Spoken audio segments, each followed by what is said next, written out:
Where's everyone going? Bingo?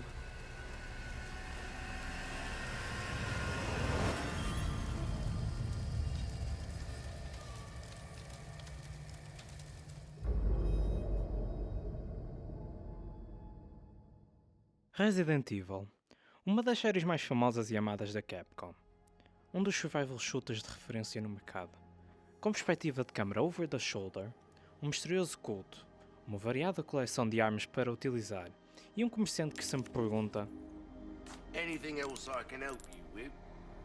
ou Well then, what can I do you for?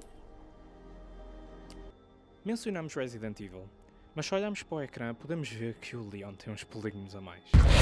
Este é o Resident Evil 4 Remake, uma reimaginação do Resident Evil 4 original para audiências modernas. O jogo pode ser familiar, mas explicaremos tudo de forma concisa para refrescar a memória de muitos.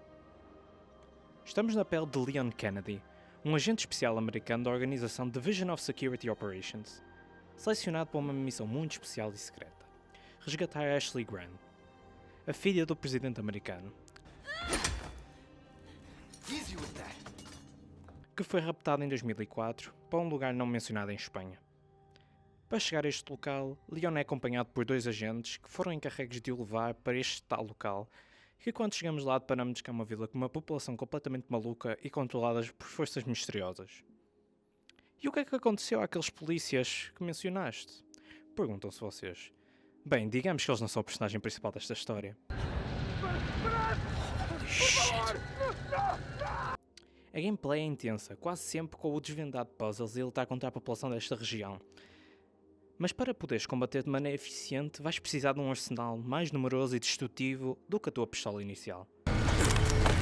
Aqui entra o comerciante, uma pessoa misteriosa que é prevalente durante o jogo inteiro, que oferece-te uma variada seleção de armas para utilizar, tal como maneiras de salvar o teu jogo e vender itens que possam estar a encher a tua mala.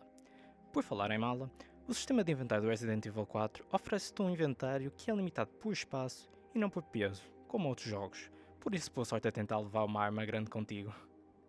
Sendo um remake, literalmente traduzido para refazer ou refeito, não podemos deixar de fora o Resident Evil 4 original, lançado para o GameCube e PlayStation 2 em 2005, um jogo que prosperou em contornar as limitações tecnológicas presentes na época.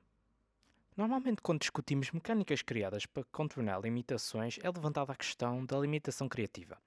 Por exemplo, o sistema de portões do Resident Evil 4 original, que fazem transições de cenas e espaços, foi criado para dar tempo a hardwares mais antigos de carregar cenas, o que prejudicava o flow da gameplay, mas ao mesmo tempo ficou como um marco artístico da própria série Resident Evil. Acima de tudo, remakes não são propriamente desenvolvidos de modo a mudar completamente um jogo existente e trazê-lo para hardware mais moderno, mas sim do modo de contar uma história mais completa e corrigir erros do passado. Resident Evil beneficiou por voltar a uma fórmula mais de terror combinada com a ação, com o lançamento de Resident Evil 7 Biohazard, tal como a criação de uma engine proprietária da Capcom, a Reach the Moon Engine, pois a série beneficiava muito do seu realismo para captar o elemento de terror. Este elemento era chamado de fotogrammetria, photogrammetry, que permitia fazer modelos a partir de fotos pré-escaneadas, de modo a criar personagens e ambientes com muita fidelidade gráfica. Podemos falar de gráficos o dia inteiro, mas um jogo não vive só de visuais, mas também de sistemas. Sistemas esses que têm de ser suficientemente próprios para se destacar mesmo que o jogo se trate de um remake. Esta distinção consegue-se adicionando algo único a sistemas antigos, de modo a expandir a sua complexibilidade. Por exemplo, Leon consegue andar e atirar, existem sidequests que não existiam no jogo original, o comerciante é mais australiano por algum motivo. Took care of her request, did ya? I can tell by the look on your face. Adições que consigam ser diferentes, mas ao mesmo tempo fiéis ao jogo original. Do outro lado da moeda, temos features que foram removidas devido à sua necessidade de não existir mais. Neste caso, os famosos Quick Time Events. Quem é que não se lembra do Leon a correr de uma pedra gigante enquanto o jogo dizia freneticamente para pressionar um botão rapidamente que aparece no ecrã? Bem, esses já não estão presentes.